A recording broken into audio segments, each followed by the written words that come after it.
before another very special episode of Turnbuckle Talk with me, Steven Spice.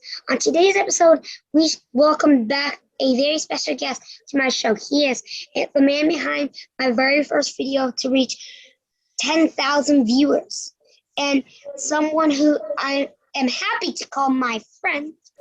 Please welcome back to the show, the one-time CWA North American champion, the two-time ICW Street Fight Tag Team champion with Christian, the 2013 Louis C's Award winner, the wrestler named after with Comeback of the Year in 2004 by PWI, the winner of the 2010 Bragging Rights Trophy in 2010, the 14th Triple Crown champion, the winner of 4 Slammy Awards, the winner of a 2020 Bumpy Award, which he broke, with the Hall of Famer, of WWE Hall of Famer, and we'll get more about the trophy after.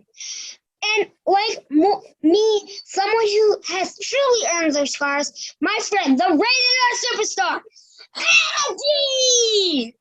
Edgy!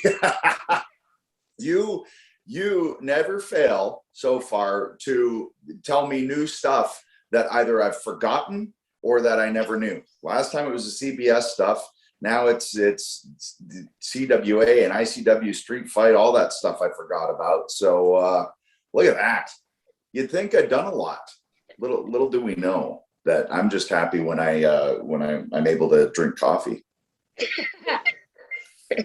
So good, brother. He bounced off the walls again yesterday, a few days ago. Uh-oh. Just had to get them water. There you go. I had apple juice, but it didn't sit right with me. Always have water. Water is healthy. It is. For many people, wrestling makes them feel like they aren't alone in the world, and we all have people like you that to thank for all that you do every week. When you fight a new opponent, stop for a picture or take the time to chat wrestling with people like me. Edgy. I'm going to make that name stick for you. I promise. Okay. The question now is, are you ready to rumble into some wrestling questions? Let's do it. Let's do it. Once you had finished your training and you were starting to wrestle what did it mean to you to be noticed by someone in WWF and then eventually fly into Calgary and work with Bret Hart and to further not only your training, but down the line, Christians as well? Any time that was the goal, as we were doing these tiny shows and just going wherever we could to get experience. My goal was always WWE. That's where I wanted to be. That's what I grew up watching. That was the place for me. So when started getting rumblings that they had noticed kind of our group of guys, it was pretty exciting, and then it was like, okay, we're on to something. They're starting to get some word of mouth and some buzz. It was different then. You didn't have social media. You didn't have these ways to get your name out there. You had to carry around a VHS cassette tape and give it to people and hope it would make the rounds to different promoters so that you get out here and get out there and so on and so on. A guy named Carl DeMarco, who managed Bret Hart at the time, saw me on a show in Ajax, Ontario, and saw a bunch of us, and said, we need to stay in contact, get me a tape. Well, in doing that, Carl eventually got the job as the Canadian president for WWE. and still maintained his contacts with Brett. And sure enough, got a call May 10th, 1996. They needed somebody to wrestle Bob Holly in Cobb's Coliseum. And they called me. And I didn't have a phone. So they called my mom. My mom called Jay. My car was broken down. Not a lot of people know this. Jay had to come pick me up in the middle of nowhere. I lived in Rockwood, Ontario, doing my radio internship. And then he drove me to Cobb's Coliseum because my mom didn't have a car either. So that just started to crack the door open, but you got to kick it open yourself. And we had a good match. And then they said, well, what if you went out to Brett's? He's down with he had a knee scope, but he was WWF champion at the time. So I flew out to Brett's without any money. I knew two people in Calgary. One was Chris Jericho, and he was in Mexico. The other person I knew was Johnny Smith. So I landed in Calgary.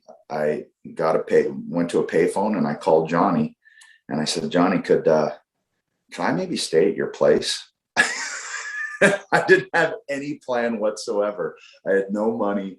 I just landed in Calgary thinking I'll figure it out. And luckily Johnny came and picked me up at the airport, took me into his home. Him and his wife. Mess? Sorry? Did you make a mess? No, I was very respectful. Good boy. They're letting me stay in their home. As a matter of fact, they had a built-in babysitter now. So that worked out for them. But they took me in, they fed me. He drove me to Brett's every day. Then he picked me up from Brett's and we'd go to the gym. I mean, there's so many unsung heroes in the story of Adam Copeland that get mentioned but not mentioned enough. So that was all kind of mind blowing. The fact that I was at Bret Hart's house and training there.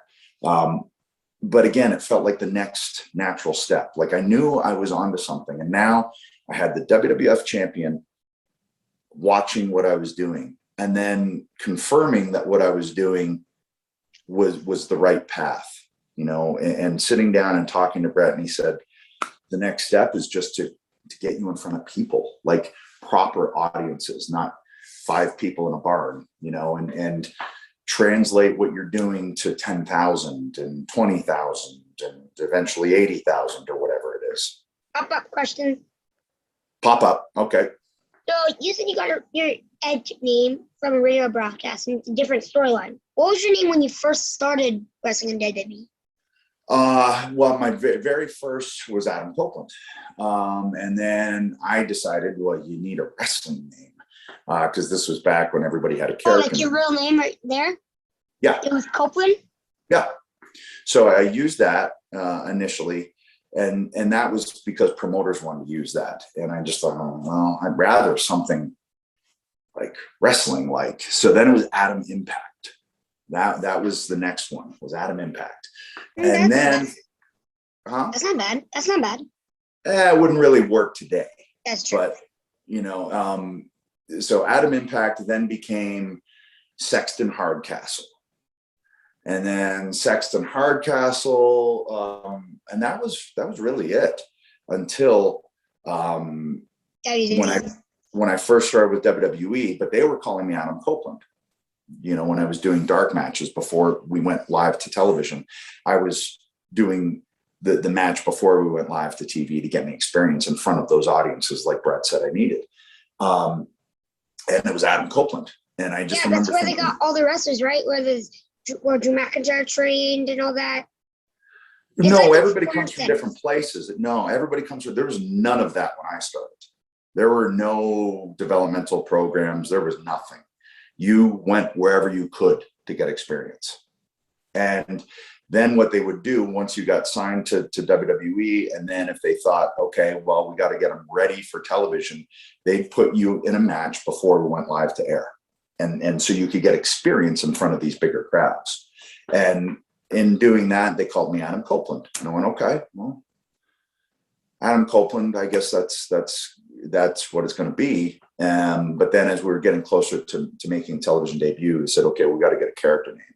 And then I read some of the list and I didn't really like any of them. And then that's when listening to that radio station in Albany, New York, and it became Edge. So, like, how did it, like, actually become Edge?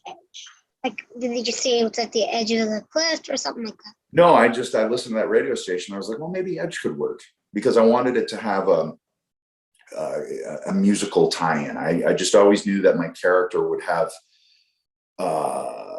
music very much at the forefront. So I was always really hands-on with the music and the presentation and the look. That was always very important to me. And I just didn't think at I was like, Edge sounds kind of cool. And this was the 90s and it stuck. Again, I wish I'd gone with something that was more syllables that you could chant, but you came up with edgy. So I told you, edgy. I still don't think it'll work, but we'll try. See, this is my dream. One thing that would be my dream. Just a whole stadium chanting, edgy, edgy, edgy.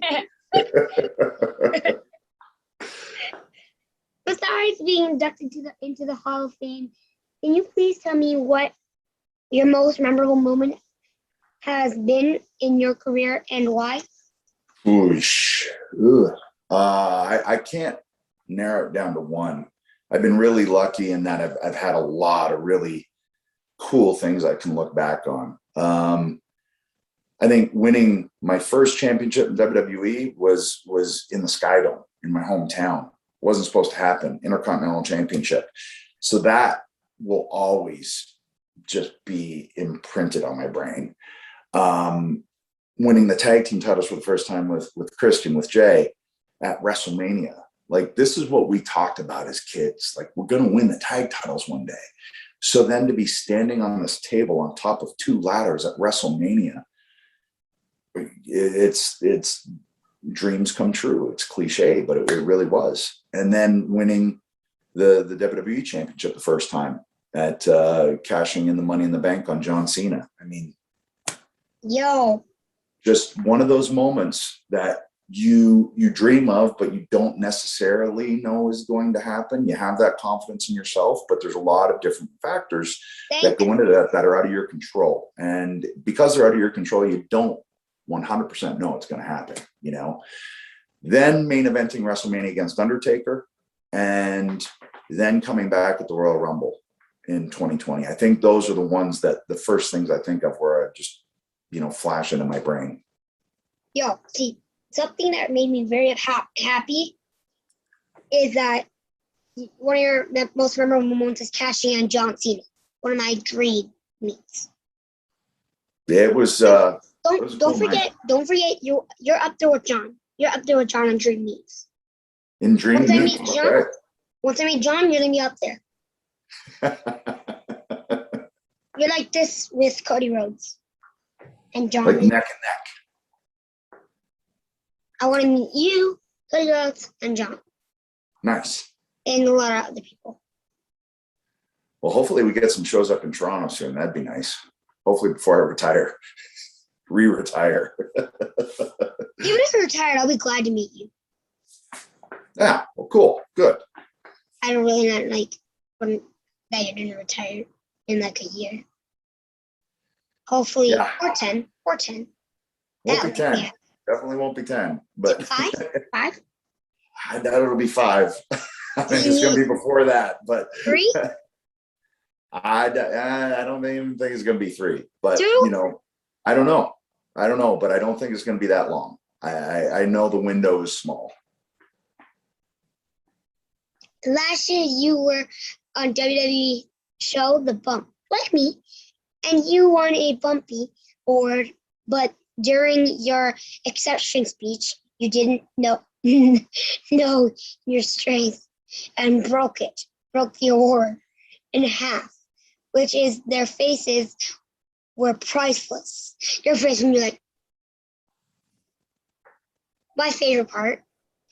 What did it mean to you to win that award?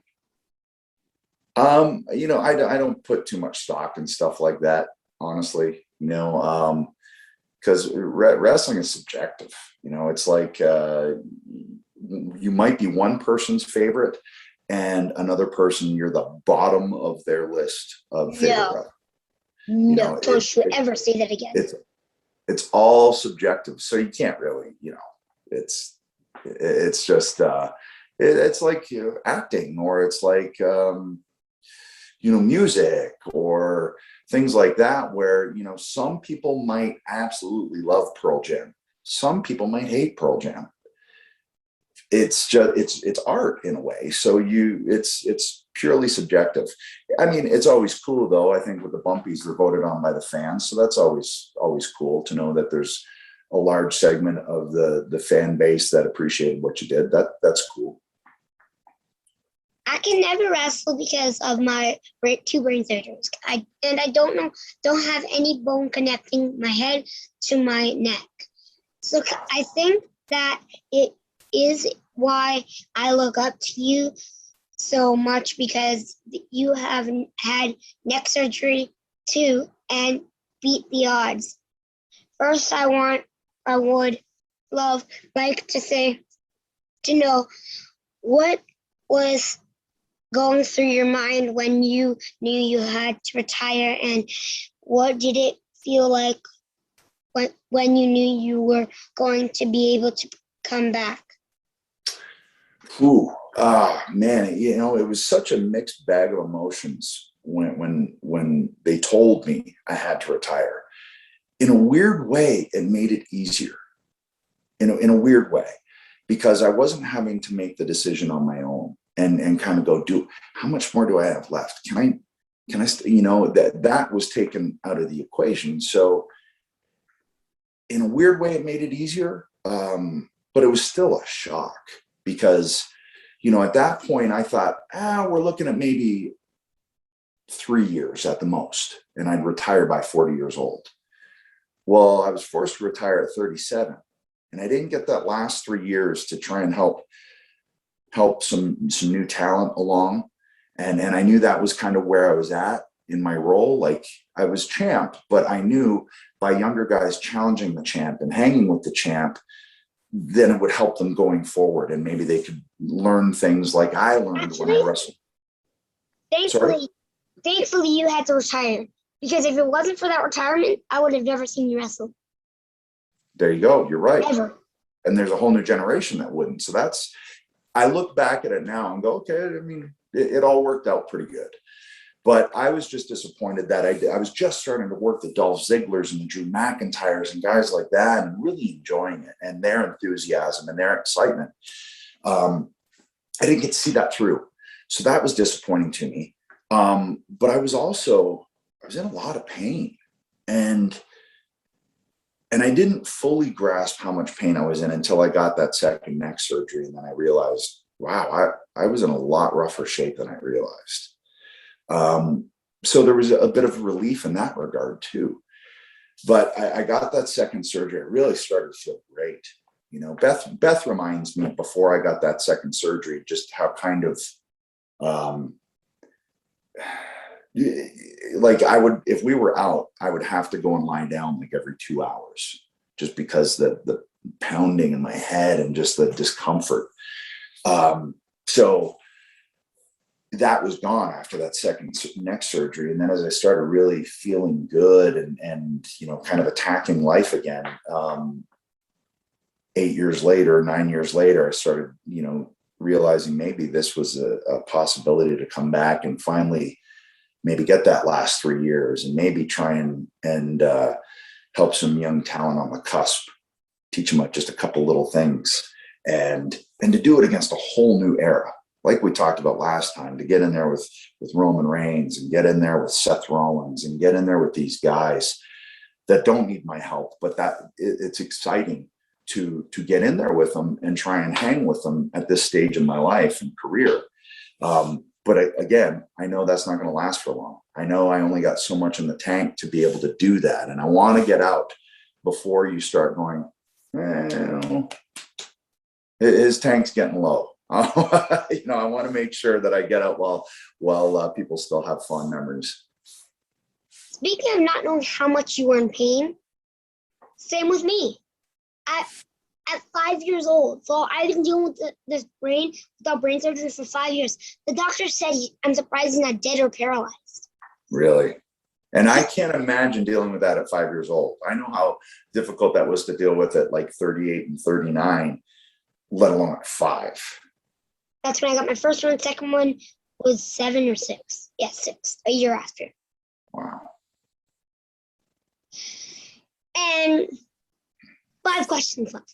Well, not for the whole thing, but we can do a part 3. I can arrange my Part list. 3, okay. I can remember watching the Royal Rumble and hearing your music come over the TV, and I nearly lost my mind screaming, "Edge is back! Edge is back!" What did it mean to you to hear that? To hear your music for the first time in almost 10 years? Very, very surreal experience. There were so many emotions all hitting me at the same time. And I think you can look at my face and you can see all of them just landing in my brain and in my heart. And it's really tough to put into words. It was so overwhelming. It was so many things going on. You know, I thought of the past 10 years, and I thought about all of the things that have happened. And I thought about my little girls, and I thought about my mom, you know, somewhere checking this out, going, okay, you know, so many things went through my brain. And then they reacted the way I hoped they would. So that, you know, when I heard it, I was like, whoa, okay. That's what I was hoping for, but you never know. So are they going to remember? Are they going to, you know, all of those things go through your brain before and kind of give you a little bit of anxiety. So there was relief, there was excitement, there was just so many things going on in my brain that I couldn't process at all. But then quickly you got to go, all right, got to get the Edge face on, you know, and get in and go and not embarrass myself. So it was, I don't know, I guess the word would be overwhelming. You have said it is a gift that I am back on the show Chronicle. You mentioned that the Wrestlemania match that you had with Daniel Bryan and Roman Reigns, and how special a moment that was for those. And for those that don't know, you guys are 3 people that stood in the ring after being told you will never be able to wrestle again. But all 3 of you beat the odds to stand it on the grandest stage of them all. Can you please tell me what that moment meant to you, to fight 2 people that have beat the odds? Really, it's one of those scenarios that you never think would be possible, especially if you had said that 3 years before.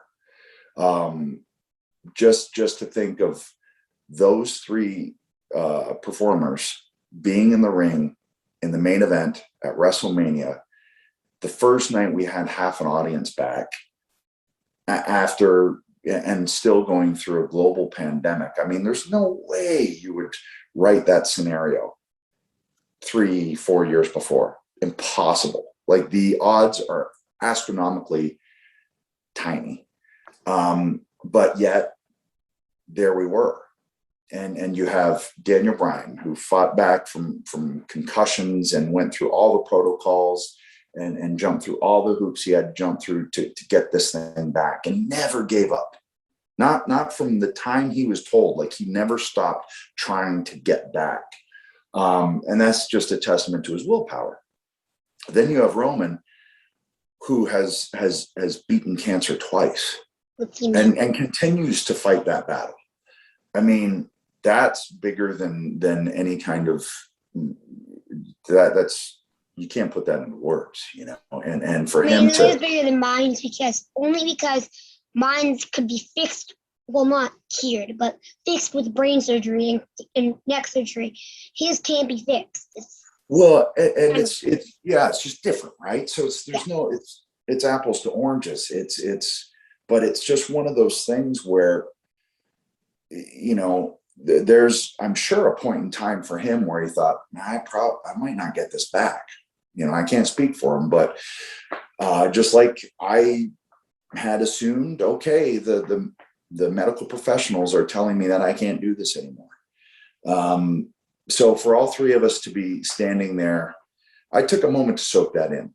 I took a moment to realize, like, outside of our wrestling characters, outside of everything else, just to have, Brian, Joe, and Adam standing in there and doing this thing is just surreal. This is becoming common now. First, it was with you. Then it was with Jeremy Prophet, and now yesterday, and now it's with you again. I almost sneezed again. Oh, is it? I hate that when you just get that sneeze and it sits right there, and it's like, oh, is it gonna come? Is it gonna come? Is it gonna come? Yeah. Recently, you were asked about going to NXT and who you would like to face. Your named Ciampa, Thatcher, and a good friend of mine, Cross, of those. Sorry, Edge, but I might not be cheering for you on that one. He's a good friend. Actually, I might not even cheer for anybody. I'll cheer for both teams. I love both of you equally. Of those three, who would you love to face the most and why? Oh, what kind of match would you want to have? Because that last man standing match with Randy Orton at WrestleMania scared me badly because I didn't want you to get hurt badly. So I saw you going into cameras, tape, like trucks, everything. I was getting really scared. Well, you should have heard Beth's reaction after the match. Yes, you won. I might have gotten in trouble. You can ask her about that. I would love to wrestle Tommaso Ciampa. We go way, way back. And he's a guy that I really appreciate his passion for wrestling. He's a guy that I see the same thing in his eyes that I see in mine. And I just know the layers of storytelling that we would get into. And then in terms of a match, just a wrestling match. Just ring the bell and let us go. Oh, and by the way, I loved how you were wearing the Dominic and Rey Mysterio shirt. Oh, yeah. Yeah. I was in the dressing room. It means a lot to a little wrestling fan for a father-son duo to win the tag team championships. Yeah, super cool. And I love them. They're to see where Dom is now and to have seen him, met him when he was 4, and then to see where he is now and then team with him and his dad. I mean, for the first full crowd, it was just amazing. You could see Dominic in that Eddie Guerrero versus Rey Mysterio match for the contract for him. You could see the whole face and everything. The funniest part was how the Usos got what they deserved. They got what they deserved. I've learned from a lot of videos and mom and dad, everything that's from the darkness comes to light and will come right back to you. Yep. Whatever you throw out there, I think you get back. If you throw out positivity, you'll get that back. If you throw out negativity, you're probably going to get that back. Like Randy Orton. So Ciampa, I would love to get in there with. I really would. And again, just ring the bell and let us wrestle. I think that would be just a blast. Who I really love down in NXT right now is Hit Row. I love Hit Row. I think they're onto something. And I think Isaiah Swerve Scott has some really, really cool, different angles that he approaches things. But it feels vibrant and it feels fresh and dangerous and it feels like DX did. It feels like that very cool, on the cusp, and really have their finger on the pulse of society. And so to watch what they're doing, and also they're super talented, super cool look, super cool vibe. I love Hit Row. Yeah. We got about 2 more questions. Okay. All right. Because I know you have to do that thing in an hour, so we'll do it. Okay. You mentioned because we're doing the part 3, so I'm not really worried. You mentioned on the bump that when you are retired, you would love to have Alter Bridge, who does your theme song, to play live. What would that moment mean to you? Oh, I mean, I'm so happy because it was so important to me.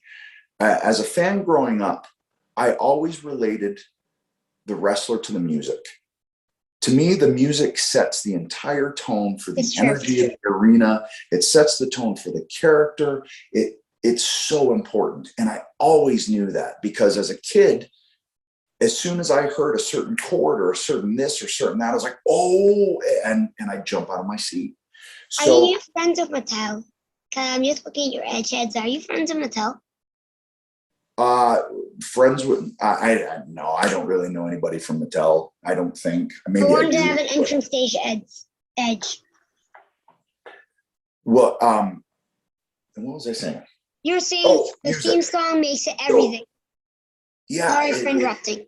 It's okay. I just get on a thread and then I'll totally lose it. So music to me was so important. And so over the years, I was really hands-on with that. And I wasn't a huge fan of my initial music. And I didn't really know how hard I could push for something I really believed in. So over the years, little by little, I started to fight for that. And when I met Mark Tremonti, who's the guitarist for Alter Bridge, and he played me Metalingus, I went, I need that song. Like, is it possible? And he was like, yeah, sure. I was like, oh man, this is awesome. Like, this is going to blow the doors off. And so what's interesting is that music hits me right here. And that's what causes me to come out with as much energy as I come out with. And it was Michael Hayes that gave me the most important bit of advice I've ever gotten. He said, what you give to the audience, you'll get back tenfold. And sure enough, he's right. So when I come flying out, that music's hitting me and I hear that reaction. So all of that excitement, all of that adrenaline, it's all real. It's not forced. It's not fake. It's just, that part is Adam going, this job is amazing. And it all starts with music. And I would love to have them play me out for my last match. Over the years, we're going to do it here. We're going to do it there. We were going to do it at WrestleMania in Tampa, and then the pandemic hit. So it was like, gosh, my first WrestleMania would have been with Alter Bridge playing me. Not only that, but I just love the guys in the band. They're my friends, and they just happen to be wickedly talented. And so I'll look forward to that day and just sit in it and soak it in. Because again, music to me, music and wrestling, in terms of outside interests outside of my family, like music, reading, get me through the road.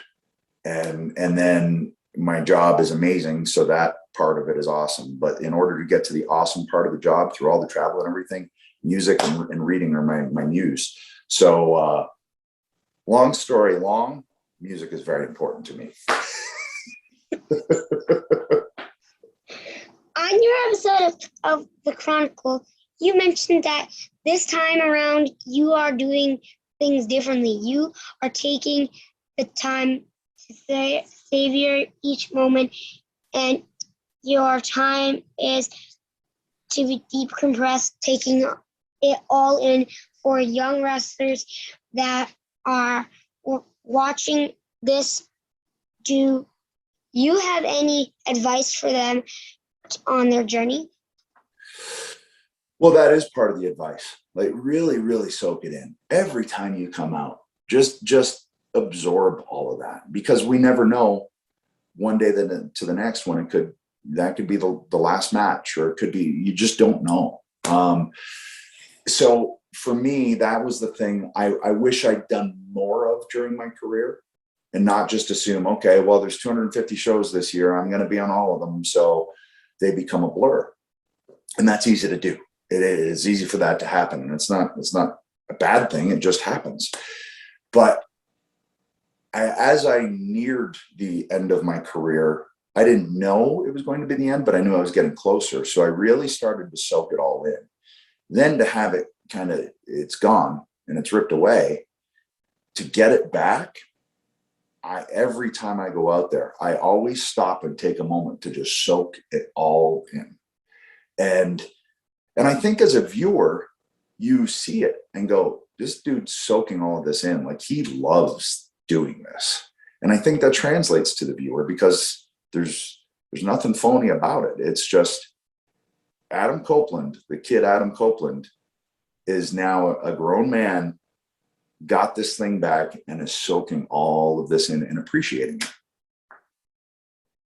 Well, guys, that's all the time we have for today. For your education on your executor. Okay, well, take two. Well, guys, that's all the time we have for today. For your education. So many edge words. Take three.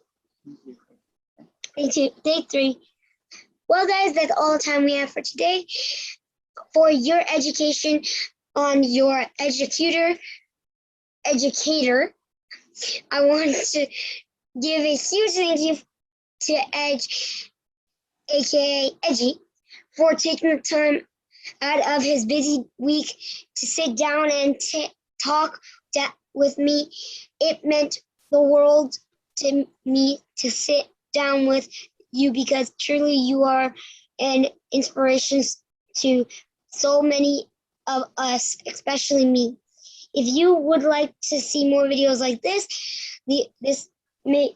make sure to lay a spear on that like button and a kill switch on that subscribe button with all notifications on. And till now, do you have any final words, Edge, for my viewers? Well, this was such a fun experience. It really was just a joy to sit down and talk with you, Stephen. You got a great outlook on life that more people could take examples from, to be perfectly honest. There's a good time, and I know that we've now become friends, which is awesome. And one more perk of getting to do this again is for a whole new generation, for little guys and gals like you to get out in front of a whole new audience is just still mind-boggling to me. So, especially as a dad, to get to sit down and talk to you, this is just so much fun. So thanks for having me. Thank you. Until next time, guys, always remember to be yourself. Bye.